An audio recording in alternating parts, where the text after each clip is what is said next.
अस्सलाम वालेकुम friends, welcome करता हूँ आपको कम टू कोड में। आज मैं आपके लिए लाया हूँ एक न्यू वीडियो जिसमें मैं आपको ये बताऊँगा कि हम जिस भी बैंक में एटीएम मशीन को यूज़ करते हैं उस एटीएम मशीन के बैक एंड पर कौन सा प्रोसेस, किस तरह का प्रोसेस चल रहा होता है, उसको हम एज अ सॉफ्टवेयर किस तरह डेवलप कर सकते हैं। इस वीडियो में मैं आपको इस सॉफ्टवेयर का ओवरव्यू दूंगा। फिर नेक्स्ट आने वाली वीडियो में मैं आपको ये बताऊंगा हम C# विंडो फॉर्म के थ्रू इस सॉफ्टवेयर को किस तरह डेवलप कर सकते हैं। सबसे पहले हमारे पास ये लॉगिन स्क्रीन मौजूद है। अगर कोई यूज़र जो कि पहले से रजिस्टर्ड हुआ है वो यहाँ से लॉगिन कर सकता है। अगर वो यूज़र जो कि पहले से रजिस्टर्ड नहीं है तो वो यहाँ पर पहले अपने आप को रजिस्टर करेगा, फिर यहाँ पर लॉगिन कर सकता है। सबसे पहले हम उस यूज़र की बात करें जो पहले से रजिस्टर्ड है। यहाँ अगर मुझे ये वाला अकाउंट नंबर नहीं चाहिए तो मैं यहाँ से क्लियर पर क्लिक कर सकता हूँ। इसी तरह अगर मैं किसी अकाउंट नंबर दिया और हमने यहाँ पर मुझे अगर इसके पिन, इसके कोड को चेक करना है तो मैं यहाँ पर शो पासवर्ड पे क्लिक करूँगा, चेक लगाऊंगा, ये मुझे पिन शो कर देगा। इसी तरह मैंने यहाँ लॉगिन किया, लॉगिन करते ही हमारे पास होम स्क्रीन आ जाएगी। इस होम स्क्रीन के लेफ़्ट साइड पर हमारे पास जो भी यूज़र मौजूद है उस यूज़र की डिटेल आ जाएगी प्रोफाइल में। और अगर हम इस यूज़र के डेटा को एडिट करना चाहें तो यहाँ पर हम आसानी से एडिट कर सकते हैं। इसी तरह अगर हम इसको एडिट नहीं करना चाहें, सेव करना चाहें, तो यहाँ से हम इसको एडिट करने के बाद भी सेव कर सकें। अगर मैं इसका कॉन्टैक्ट नंबर चेंज करूँ और यहाँ पर मैं कोई भी इसका कॉन्टैक्ट नंबर दे दूँ तो इसी तरह हमारा डेटा ये क्या हो जाएगा, सेव हो जाएगा। ये स्क्रीन आपको नज़र आ रही होगी जिसमें हमारे पास दोबारा से एडिट का ऑप्शन मौजूद है। इसी तरह हमारे राइट साइड पर डिफरेंट तरह के ट्रांजैक्शन के ऑप्शंस मौजूद हैं। अगर हम अपने यूज़र का बैलेंस चेक करना चाहते हैं, अगर हमने अकाउंट का बैलेंस चेक करना चाहते हैं तो यहाँ पर हम बैलेंस पर क्लिक करेंगे और बैलेंस पर क्लिक करते ही अकाउंट नंबर के साथ करंट अमाउंट जो है वो शो हो जाएगा। अगर हम दोबारा होम पे जाना चाहते हैं तो यहाँ पर हमारे पास बटन मौजूद है, मैं इस पर क्लिक करूँगा और मैं अपने होम के ऑप्शन में आ सकता हूँ। इसी तरह अगर हम कोई अमाउंट डिपॉजिट करना चाहते हैं तो यहाँ पर मैं अगर डिपॉजिट पे क्लिक करूँ तो यहाँ पे हमारे पास डिफरेंट तरह के ऑप्शंस मौजूद हैं जिसमें हमारे पास यूज़र की डिटेल आ जाएंगे और जितना अमाउंट हमें डिपॉजिट करना है वो यहाँ पर मैं लिख सकता हूँ। अगर मैं यहाँ पर इसको ब्लैंक छोड़ दूँ तो और सबमिट कर दूँ तो यहाँ पर हमें टेक्स्ट बॉक्स को फिल करने की कमेंट दे रहा होगा। इसी तरह अगर मैं यहाँ पर कोई नेगेटिव वैल्यू लिख देता हूँ, कोई ऐसी वैल्यू जो कि नेगेटिव है, और उसके बाद इसको सबमिट करूँ तो यहाँ पर हमें ये बोलेगा कि करेक्ट अमाउंट जो है यहाँ पर मेंशन करना है।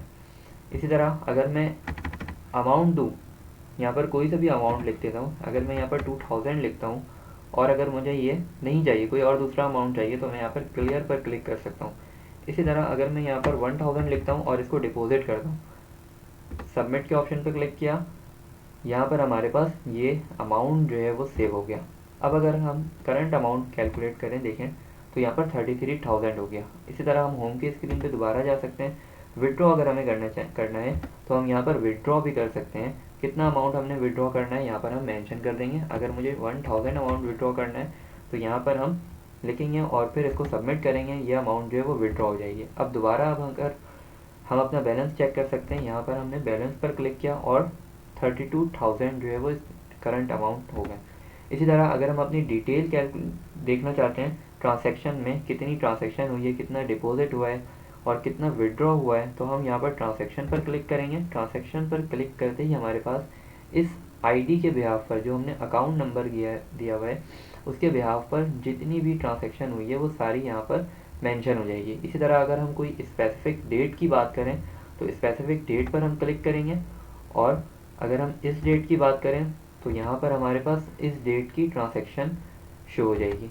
अगर हम किसी और डेट की बात करते हैं तो यहाँ पर हमारे पास उसकी ट्रांजैक्शन शो हो जाएगी। इस तरह अगर हम होम पे दोबारा क्लिक करना चाहें, दोबारा जाना चाहें तो यहाँ पर हम क्लिक करके जा सकते हैं। और अगर हम जो भी हमारे पास डिटेल मौजूद है उसके अगर हम पिन चेंज करना चाहें, जो हमारे पास कोड मौजूद है जिसके ज़रिए हम लॉगिन कर सकते हैं, उस पिन को हम चेंज कर सकते हैं। यहाँ से जो भी पिन थी, अगर हम इसको न्यू पासवर्ड दें, 111 मैंने लिखा, इसको अगर हम न्यू पासवर्ड दें तो यहाँ से हम इसको क्या कर सकते हैं, चेंज पिन के ऑप्शन पर जाकर अपने पिन को चेंज कर सकते हैं। इसी तरह अगर मुझे ये वाला पिन नहीं चाहिए तो मैं यहाँ पे क्लियर पर क्लिक करूँगा और दोनों टेक्स्ट बॉक्सेस क्लियर हो जाएंगे। और अगर मैं कुछ इस तरह का ऑप्शन रखता हूँ कि दोनों में अगर मैं टेक्स्ट बॉक्सेस को डिफरेंट कर दूं, दोनों के पिन को डिफरेंट कर दूं, तो हमारे पास क्या होगा, जैसे ही मैं सबमिट पे क्लिक करूँगा वो हमें ये बता देगा कि पिन जो हमने दिया है वो मैच नहीं कर रहा। इसी तरह हमें क्या करना होगा, दोनों पिन को सेम रखना होगा, तब वो जाकर क्या कर जाएगा, मैच कर जाएगा। इसी तरह सबमिट पे क्लिक किया और जो पिन हमने दिया था वो सेव हो गया। अब अगर हमें लॉगिन करना होगा तो हमें न्यू पिन के अकॉर्डिंग लॉगिन करना होगा। इसी तरह अगर हम इसको लॉग आउट करना चाहते हैं तो यहाँ से हम लॉग आउट आसानी से कर सकते हैं। दोबारा से हमारे पास लॉगिन स्क्रीन आ गई। लॉगिन स्क्रीन में हम क्या कर सकते हैं, अगर हमें उसी अकाउंट में चाहिए तो हमें न्यू जो हमने पिन दिया है उससे लॉगिन करना होगा। मीन्स के अगर हम खुद रजिस्टर्ड होना चाहें तो यहाँ पर हम रजिस्टर्ड पे क्लिक करेंगे।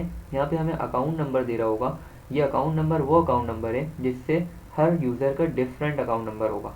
इसी तरह अगर हम यहाँ पर क्लिक करते हैं, यहाँ पर अगर मैं किसी का भी नाम दे दूँ, इन सारे बॉक्सेस को फिल करने के बाद अगर मैं इस पर रजिस्टर पर क्लिक करता हूँ तो यहाँ पर इस अकाउंट के बिहाफ पर इसका डेटा रजिस्टर्ड हो जाएगा। ठीक है, अब अगर हम लॉगिन करें तो लॉगिन करते ही उसका रिकॉर्ड हमारे पास आ जाएगा। और इसको पिन क्या दिया था हमने, 1 2 3। लॉगिन किया हमने, लॉगिन करते ही इस पूरे का डेटा हमारे पास यहाँ पर आ गया। हम यहाँ पर किसी और यूज़र के साथ भी लॉगिन कर सकते हैं।